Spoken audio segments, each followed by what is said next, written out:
Wanted to say good evening to everyone, and we are so happy you could join us tonight. My name is Carrie Tidings. I'm the Development Director for Girls on the Run of Montgomery County. And on behalf of our Executive Director, Elizabeth McGlynn, I would like to sincerely thank Suburban Hospital for hosting this fantastic event for us and our families, and to express our gratitude to Dr. Foulkes for giving us her valuable time tonight. We're extremely grateful for our long partnership with Suburban Hospital, which helps us support the physical, social, and emotional health of girls throughout Montgomery County. A little bit about Dr. Foulkes. She's the chairperson of pediatrics and medical director of the Shaw Family Pediatric Emergency Center at Suburban Hospital. She has a medical degree from Johns Hopkins University School of Medicine, and she completed her pediatric residency at the Johns Hopkins Hospital Children's Center in Baltimore. She joined the team at the Shaw Family Pediatric Center in 2003 and became medical director in 2015. The Shaw Family Pediatric Emergency Center provides children of all ages with high quality care in a kid-friendly, family-centered environment. From emergency treatment to inpatient admissions, the Pediatric Emergency Center recognizes the unique medical needs of young patients in an atmosphere specifically designed for them. In addition to a very full professional life, Dr. Foulkes is an avid reader and enjoys cooking with her family. We are so very lucky to hear from her tonight. So without further delay, I'll pass the mic to Dr. Foulkes. Thank you, Dr. Foulkes.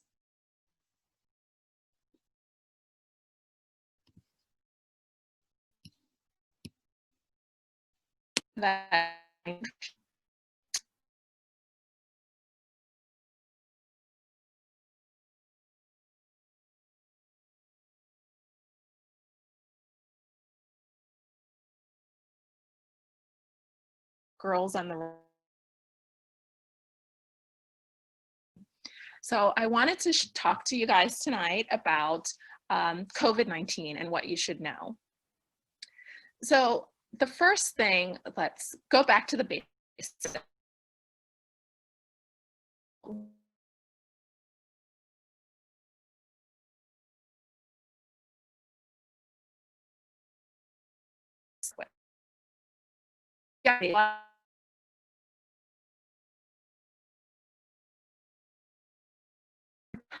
Invader. So there are 4 types of germs, generally, viruses being the most common. There are bacteria, fungi, protozoa, but again, viruses most common. And you might have even heard of bacteria like strep, which can cause strep throat. But most germs that we encounter in our daily existence are viruses. So the thing about a virus is that it actually needs a host cell to survive. It cannot really survive very long on its own. It's not even really a cell. So what it is just genetic material like DNA and RNA kind of wrapped up in protein. And they are very, very small. So what is a coronavirus? The corona means crown in Latin, and the coronaviruses are a family of viruses named for the crown-like structure, crown-like spikes on their surface. And this here is a 3D visual representation of what the coronavirus looks like under a special microscope. So I talked about how viruses are so small, you can't even really see them under a regular microscope, like a microscope that you might have in your lab at school or even at home. You can see bacteria under those, but viruses are so small you can't see them under a regular microscope. But this is what a representation of what they would look like under these super special electron microscopes. So the big deal about the coronavirus, or the virus that causes COVID-19, is that it is a novel or completely new viruses that until December of 2019, scientists and doctors had never seen before. So the term COVID-19 comes from the CO, or co, comes from corona, the VI, or viv, comes from virus, and the D for disease, and the year that it was first recognized So December of 2019, and the first cases being reported in Wuhan, China. So that's where the term COVID-19 comes from. So this just shows you really how small viruses are compared to other things.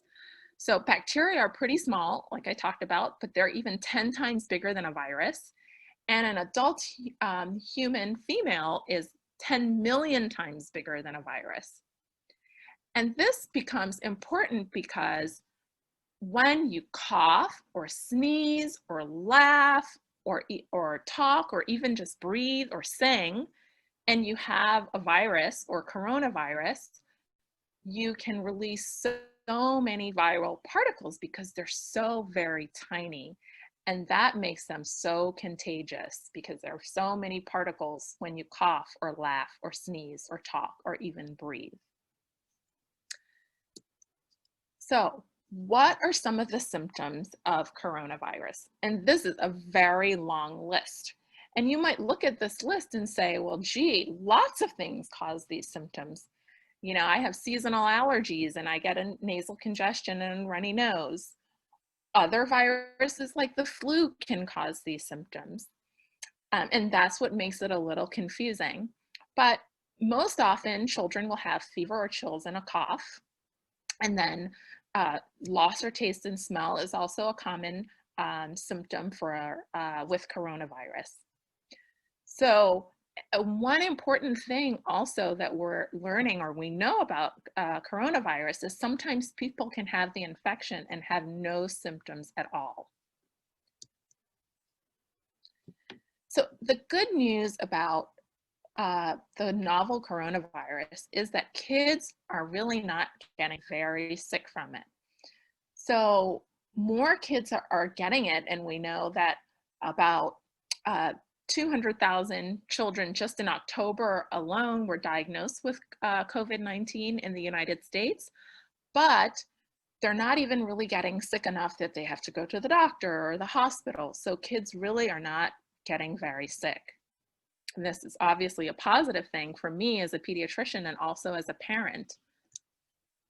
And so why is this? So we're not exactly sure. And so there are a few theories, which just means like an educated guess, right? When scientists aren't sure, they come up with theories and then they do research to study those theories or those educated guesses. And one of the things that we think is that kids have immune systems that are just used to seeing lots of germs. They're new, they're kind of growing and getting used to the world and getting used to all the germs out there. So what that means is that kids have immune systems that defend really very quickly against new germs. So your immune system has really fast reflexes. So it's potentially really quickly removing the virus before it can make you very sick. The other thing that scientists think is that kids' cells are good at keeping the virus out. And I'm going to show you a picture of what that means. And then also that kids might have antibodies against the virus. And we'll talk about that in the next slide. So here you see at the bottom a human cell, and then the SARS-CoV-2 or the novel coronavirus, this COVID-19. And remember we talked about that spike or that little structure on the surface with the crown on the top. So the crown part is new. In the new coronavirus, the crown is new. But the little stemmy part on the site, why that's important is because if you've ever had a cold in your life before, most likely, or there's a high likelihood that you've been sick with a coronavirus before, not the novel coronavirus, another coronavirus in the family.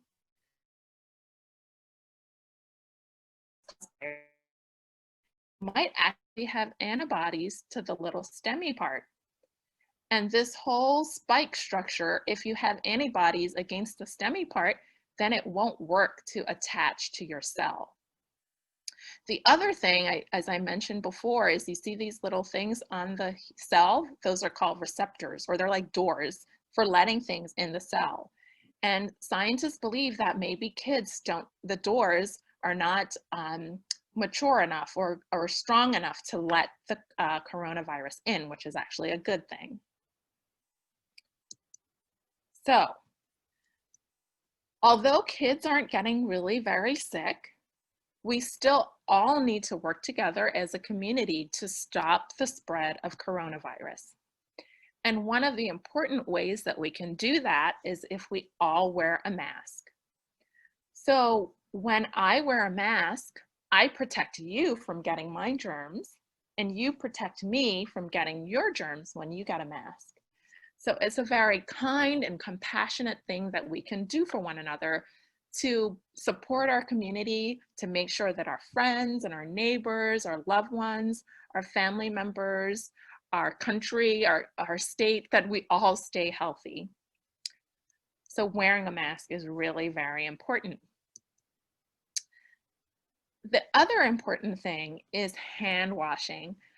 And this is so important because, as I mentioned, that coronavirus is spreading when you cough or sneeze or laugh. And if you breathe in the particles that someone else has coughed or sneezed or laughed, that's a way that you can get it. But sometimes if the coronavirus may be on a surface, right? So something like a doorknob or a grocery shopping cart. And if you touch that surface and then say you touch your mouth or your eyes or your nose, that's another way that you can get infected with coronavirus. So hand washing is very important, not just for coronavirus, but all the viruses, including flu that we would see this time of year. And one of the things that I wanted to point out here is that if you're using a public bathroom especially, and you dry your hands with a paper towel, you would use that paper towel then to turn off the water and even to open the door. And really, to make sure that you clean your hands properly of any germs, you should wash your hands for 20 seconds. And I'm gonna actually show you, let's go back, what that means. All right.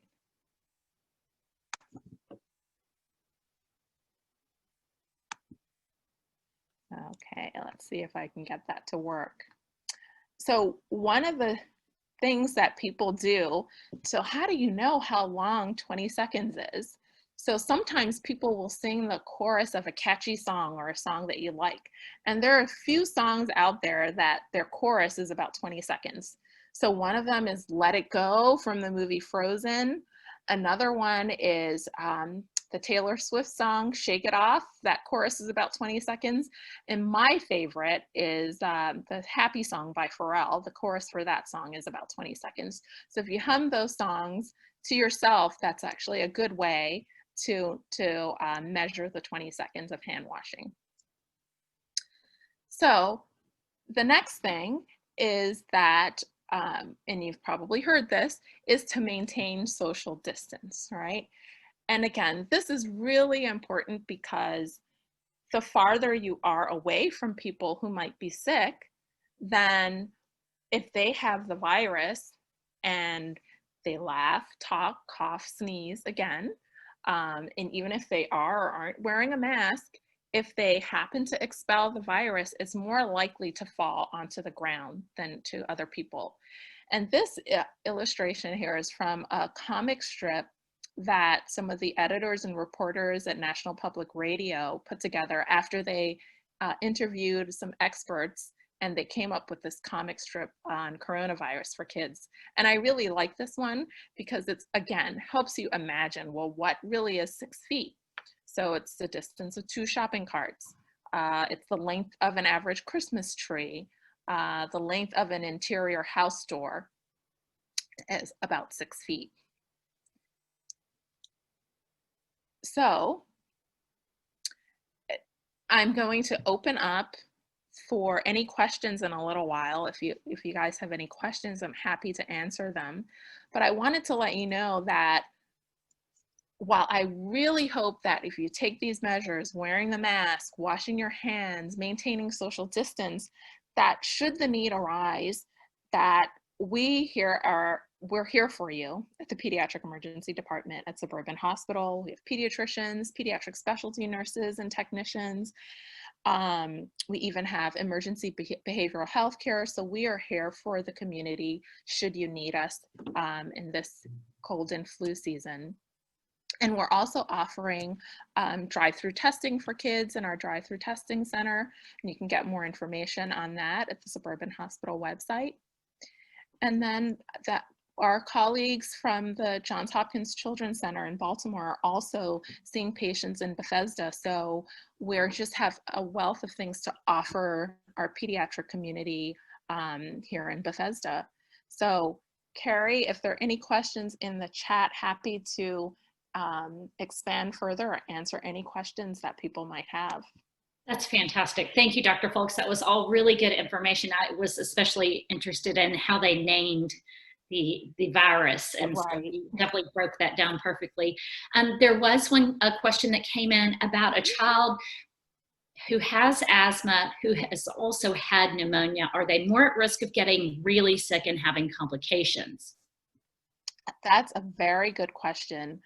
So what we have seen is that while we know that for adults that have underlying health conditions or pre-existing conditions like asthma, diabetes, and those kinds of illnesses, that kids who have asthma or kids who have had pneumonia don't appear to be getting sicker from the coronavirus than they would from any other viruses that would trigger their asthma. So again, very reassuring that even kids with these underlying health conditions don't seem to be getting severely affected from the coronavirus. Okay, that's reassuring. Another question came in about, I think they're asking about precautions that if you do feel like you need to go into a grocery store, that you should take. At one point we were hearing, oh, you need to wipe down your groceries. And I think there's been a little bit of leniency on that, but if you could speak to that, it might be helpful. Right. So again, early on in the pandemic, we weren't really sure. We know so much more now, right, about really how the virus is transmitted. And so, no, I do not recommend, and the CDC has a lot of good information, but wiping down your groceries really is not necessary. Just when you're shopping, obviously you want a mask, and just proper hand hygiene. So I didn't mention in the hand washing slide that while hand washing is best, if that's not possible, so if you're out and about, you're at the grocery store, you can use an alcohol-based hand sanitizer, and that is effective at killing the coronavirus. So, but, wiping down, bags of groceries or, wiping down boxes, that kind of thing, I wouldn't recommend. I mean, obviously you would wash your fruit before you eat it, just like you normally would, but, otherwise, not necessary to do that. Okay.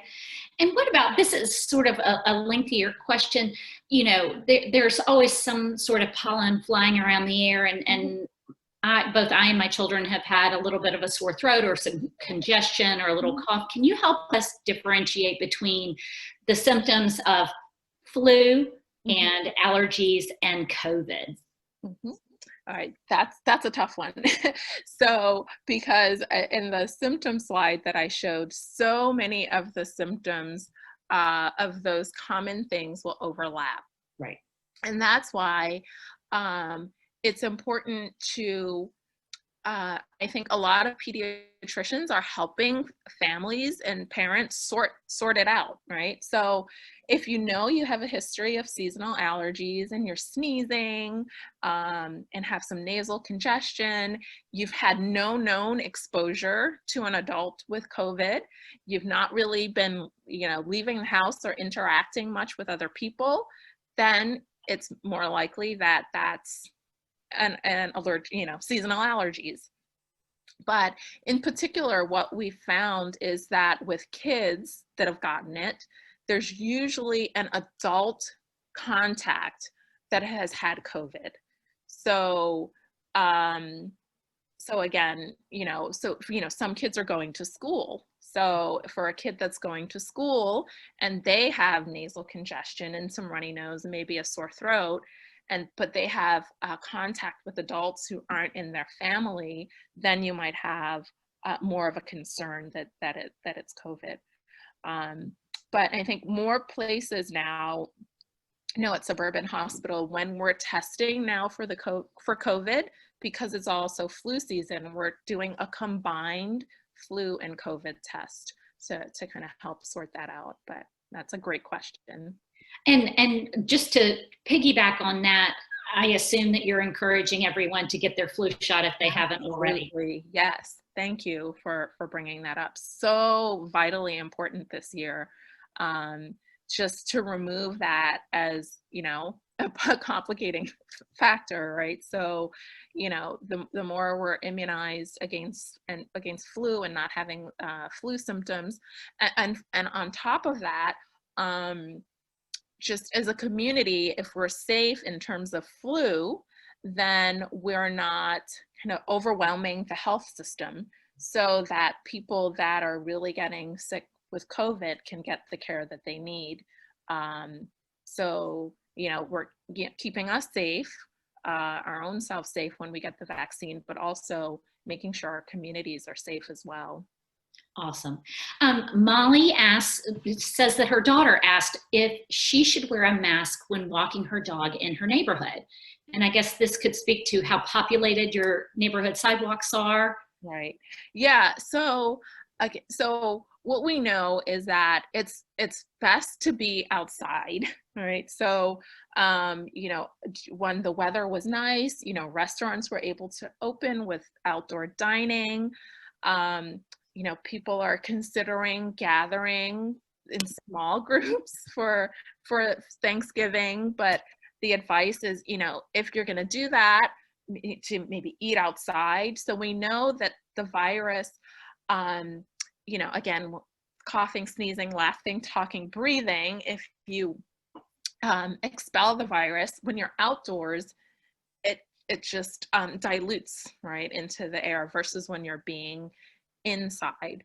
That being said, so if you're outside and you're walking your dog and you're not interacting with a lot of people, you don't have to wear a mask. But if it's a busy sidewalk and lots of people are passing back and forth, then I always tell my kids just to have it handy, and you can, put it on if you see someone coming in the distance. Because, so if you're out walking your dog and somebody passes and they're jogging, so the more forceful your expirations, the more you're, again, transmitting particles. So don't leave home without your mask. Basically. Just exactly, just in case.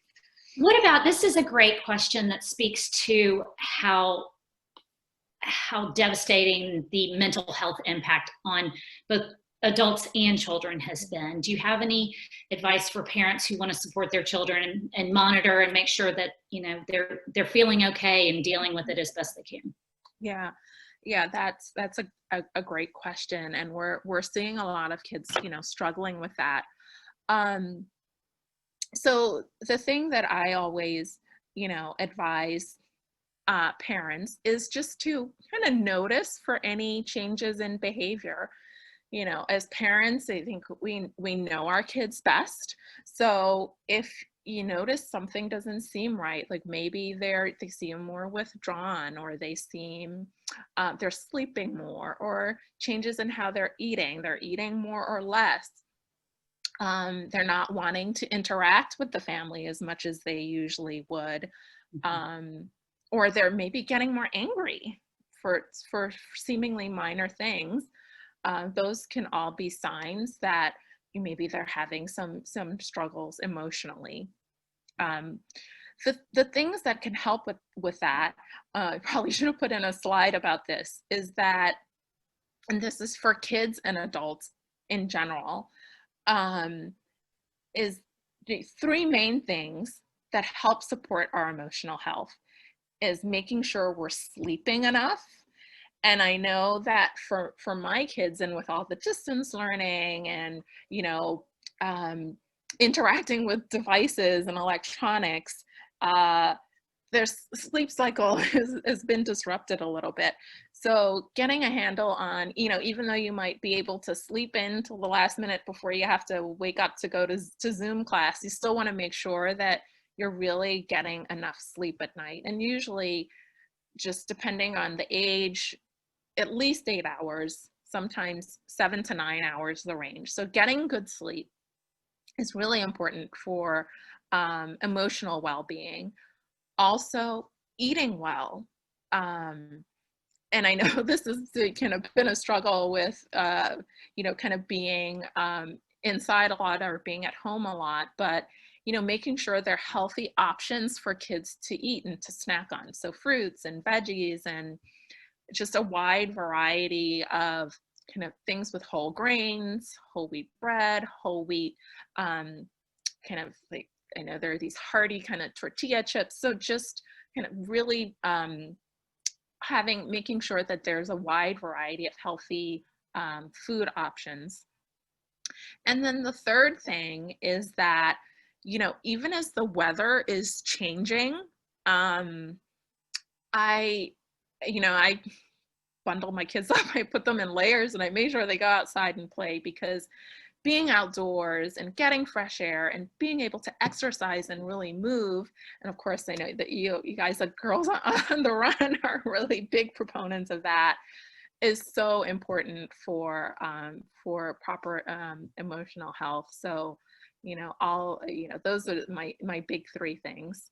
And I did want to mention also that I know there's been a lot of kind of speculation about whether or not vitamin D, taking a vitamin D supplement is kind of protective against coronavirus.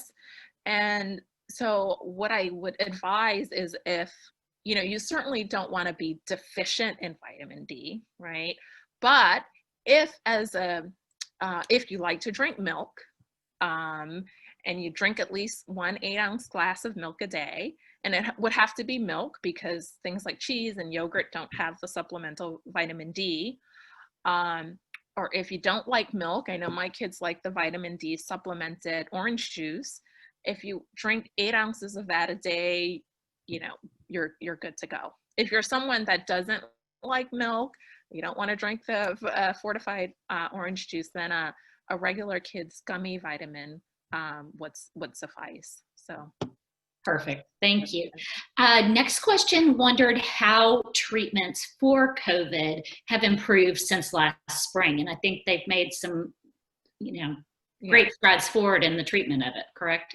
That is indeed correct. So, yes, so there are, what is known, especially in adults, is that the use of a steroid called dexamethasone, if you start that early, in terms of one of the things that when adults are getting sick, one of the ways that you know that they're really getting sick is that their oxygen level will start to drop. And so if you start that steroid medication, as soon as that oxygen level starts to drop, that's made a big difference. And then there's also a medication called remdesivir, which is an antiviral medication. And the combination of the early start of dexamethasone as well as the antiviral remdesivir has made a big difference in terms of improving the outcome for people that get COVID-19. So even when people are being hospitalized, they're not really dying at the same rate as they had early on in the pandemic before we had these therapeutics. And the one other thing I will say, even in terms of masks, because some people will say, well, masks aren't perfect, right? They don't keep out everything, but there is also a theory that even now, people who are getting COVID, even the hospitalized patients, seem less sick to begin with, even before treatment is started. And so there's some theory that, even if you are exposed to COVID and you're wearing a mask, but it somehow gets in, you have less of a dose or fewer of the virus particles. So I think all of those things combined, or people are dying at a lower rate, at least in our area, than they had previously. And what about as far as, if you had a crystal ball and the risk versus benefit of getting children back to school? Okay. Yeah. So I will say that, I and the American Academy of Pediatrics supports this as well, that our default should be getting kids back to school. So obviously with safety measures in place, but school is just so important. Obviously you can't state, not just for the educational component, but for the social and emotional well-being of children, and certainly children from underprivileged backgrounds in particular. School is important even just for meals and for safety. And so, so um, two things I'll say about that. What we're seeing is that kids under the age of 10 seem not to spread the virus at this in the same way that older kids and adults do. So in some countries, for instance, in Germany, their numbers are really high, have gone high, and they've gone on a partial lockdown again in terms of closing restaurants and bars and gyms and movie theaters. But schools, elementary schools, have remained open because of that data, or that experience that we're seeing, that kids don't seem to be transmitting the virus one to another. It's usually an adult to child transmission. So you can imagine that it's easier to keep a cohort of kids with one adult safe with reasonable safety precautions. So I think, I'm probably a proponent more of getting, especially our younger kids, back to school. So, our older kids, I think, can do the whole technology and get the quality of education, maybe a little more efficiently and effectively in the distance learning format. And they would be the ones, the high schoolers and the college students, that are kind of transmitting the same way that adults are. But the younger kids, I would err on the side of school for them.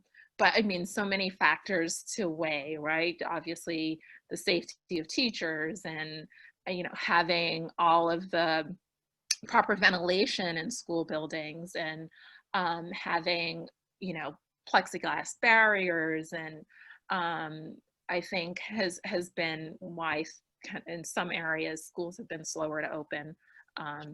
But Well, speaking of young people, this question might be coming from one of our young viewers. mm-hmm. Is it really fun doing pediatrics, and is it stressful?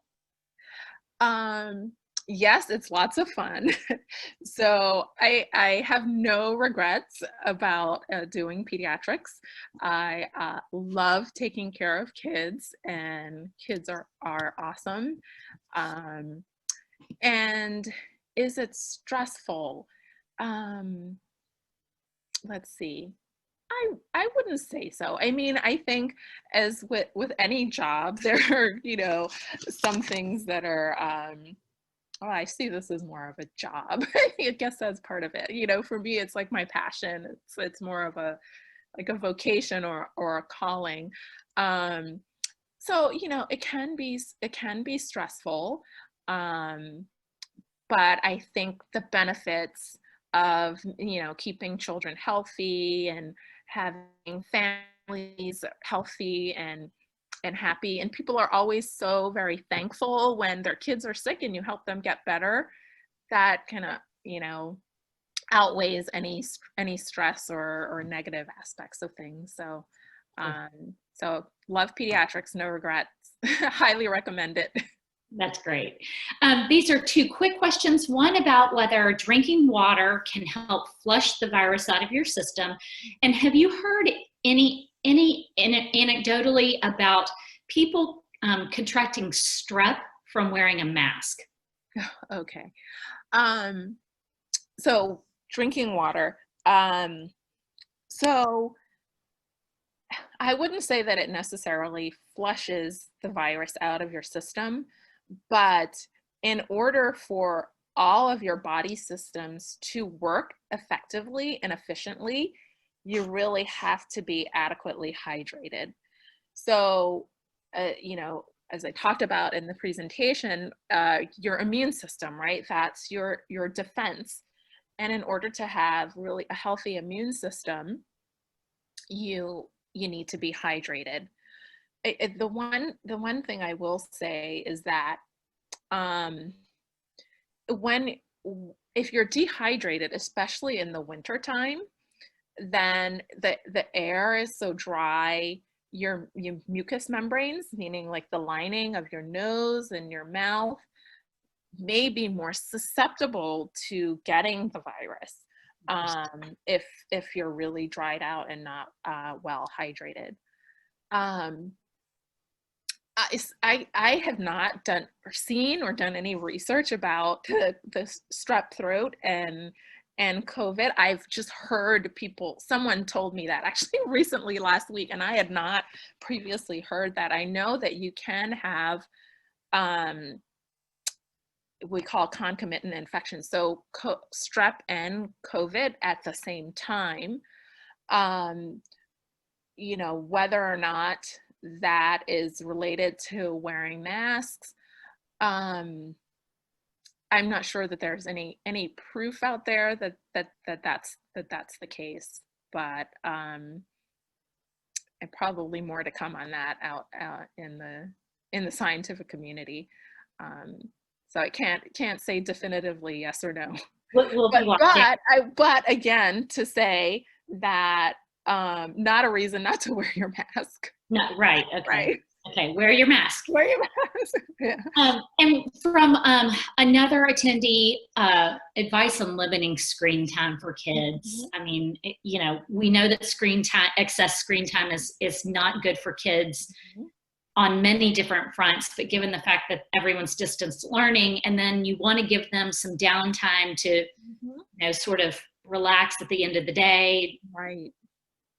Yeah. It just equals hours and hours and hours during the week on your screen. Exactly. Yes. So again, great question. So I think, one of the strategies, that educators recommend and that I found to be effective is when kids are kind of timing themselves or can see more concretely really how much time they're spending. So I know that this is something that's also kind of worked with my kids. So we'll actually set a timer and say, okay, for these 20 minutes, or 15 minutes, or if it's lunchtime, you have to, go read a paper book, or go outside, or go play with Legos, or do something else. And when they have that concrete, a timer is set, or they have a schedule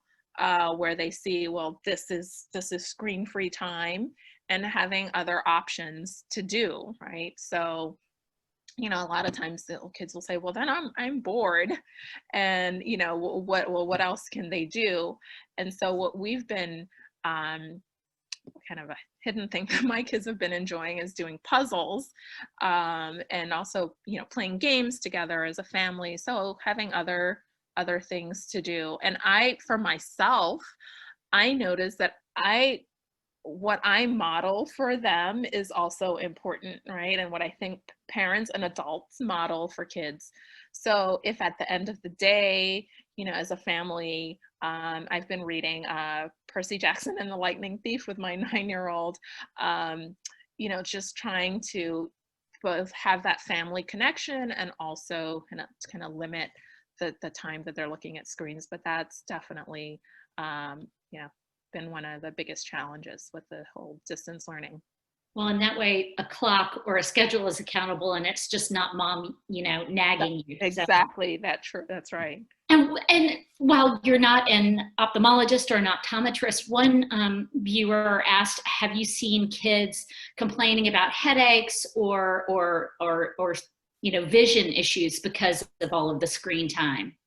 Right. So I personally have not had that, but again, a big. I'd be curious to see, because we're actually in it right now, like what the long-term effects are on vision. I know that there are special kind of glasses that you can get that help to reduce the blue light that I think that is damaging. That's been recommended, but I haven't personally seen kids come in like complaining of more headache because of it. But I'd be interested in seeing, as time goes on, what have been the long-term effects? Are we seeing more kids needing corrective wear at the end of this all? So yeah, so sometime down the road we might see something like that. Yeah.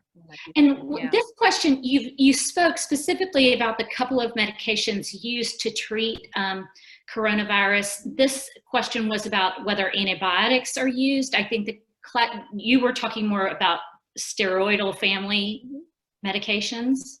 So, as I was mentioned in the presentation, so about the 4 class of germs, right? So antibiotics are only for bacteria.